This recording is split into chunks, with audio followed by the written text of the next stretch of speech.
So, what is anxiety? Well, I always ask this question first when I speak to people, and I say, what do you think anxiety is? What is your perception of it? And people will normally say things like, oh, it's when you feel nervous, or if you're stressed in a situation, you feel scared perhaps, and those sorts of things.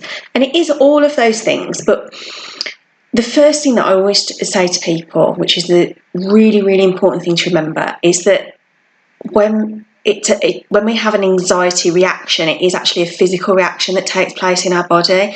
There's actually stuff going on inside our body, which is pretty cool, really. And it's evolved over hundreds and thousands of years to keep us safe, really. So basically, this is where I always start. I think it's so important for people to understand what anxiety is, because I think once you understand what it is, then it can help, hopefully. Okay, so let's have a look at what happens. Ooh. So you can see by this amazing piece of artwork here that the brain, yes, that's a brain, perceives a threat, okay? And whatever that threat may be, hundreds of thousands of years ago, that threat might have been a predator of some description, a wild animal, someone in battle.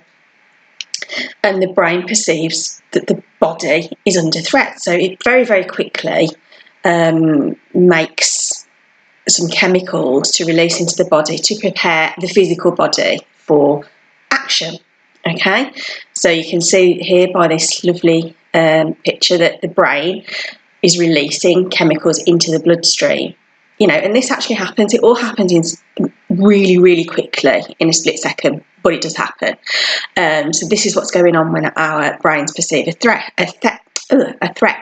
Okay, so then the body's ready to go. Okay, so I'm going to explain in a little minute what that actually looks like and what that means, but I just think once you understand that can help with people that are feeling panicky as well, because it is just your body responding to something, and it's getting your body ready for action, really. Okay, so in the very early days of man, we had to learn when we were under threat to fight or freeze. So you can see by this picture here a bit of an explanation what I mean by that. So yeah, fight the threat, take it on, run like hell, or just freeze, like small animals tend to do. Bunny rabbits and things like that would tend to just freeze if they're in danger, and it's almost like, if I'm not doing anything, you can't see me. And humans do take on all of these reactions as well.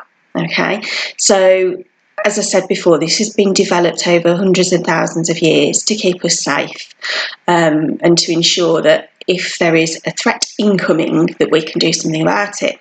Now, how does that translate into modern life? Because if you're sitting there watching the news, cooking the tea, going to work, going to school or something like that, you think, well, why do I feel, why am I having this reaction if I'm just going about my daily duty? What I say to that is, in this day and age, our brains have different types of threats, and that can still cause us to have the anxiety reaction. Okay, so here we've got another amazing piece of artwork, and I can say that because I drew them.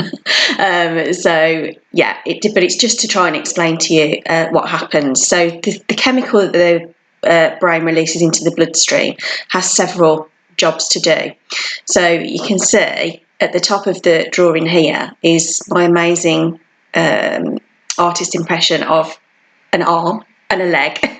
Basically, what that's trying to demonstrate is the brain will pump extra blood to the large muscles in the arms and legs to fight or flight, so to be able to fight something or run. Okay, so all that gets pumped into the muscles. Extra blood and energy goes to the heart and lungs, and it almost can put us into sort of an exercise state with our breathing. And this is the precursor to what some people have when they have a panic attack, because they start breathing really quickly, and then they get worried that they're breathing really quickly, and then they breathe in more quickly, and they forget to breathe properly, and the result of that can be a panic attack. Okay. I just want to point out, you cannot die from a panic attack, because what tends to happen is people get so panicky and they can't breathe properly.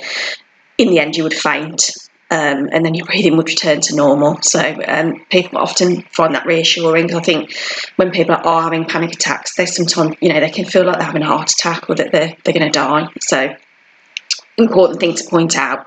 Okay, so also extra blood and energy gets pumped into our head, so that we can see and hear and be super alert, like animals are when they're under threat. Now, the big thing is, and this always explains a lot to people, is what you don't need to be doing while you're sort of, fight or freeze situation, is digesting food. So blood and energy gets sucked away from the stomach area. And I like to call this roller coaster tummy, because or butterflies in the tummy. It gives you that horrible sort of feeling in your tummy, and it can make some people feel really sick as well. And ongoing, if you're suffering from anxiety over and over again, then you can start to feel sick. You're probably not eating properly because your tummy feels all churned up, and that will explain a lot of those sicky symptoms. So this reaction that takes place in the body, it can't last too long. It's a short, sharp reaction to deal with something. Okay, so eventually the hormone will then become diluted into the bloodstream, and the symptoms will slow down.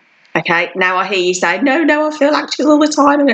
Yeah, I understand what that is and why you feel that. That is because if you are constantly anxious, or constantly perceiving a threat of some kind, something that's constantly on your mind, then when the physical reaction sort of slows down, your brain's going to start working again and start it all off again.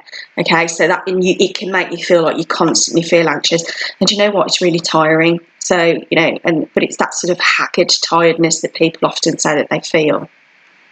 So how do these things look and feel to us? Okay, so we just talked about, the physical reaction that happens, what's going on in the body. And I've put some pointers here of how that might translate to you physically if you're having that anxiety reaction. So what we talked about, pumping the blood to the big muscles, so that might make you feel tense. You might be clenching your fists.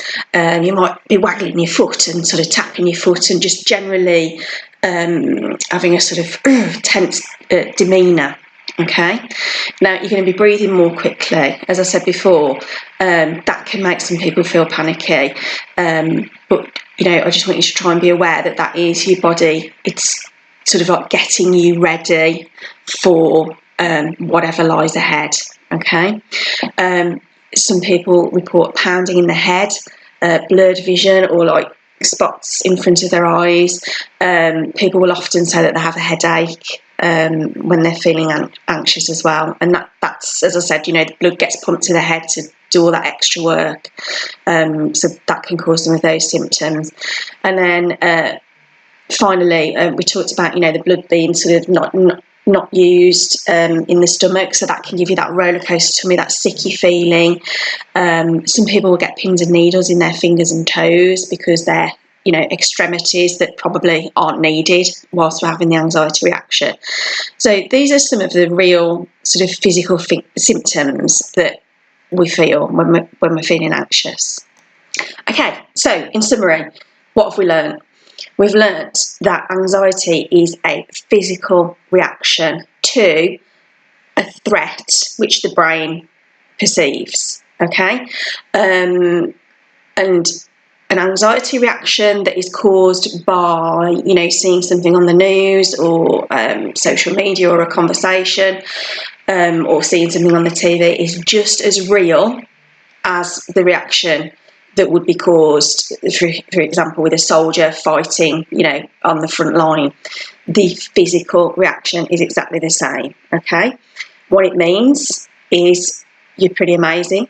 You work as a human. I always say that to people. It means you're working properly, and try and observe it for what it is, which is, this pretty cool thing that we're able to do as humans to spur us on, help us to run faster, and really survive, as the human race. It's pushed us forward.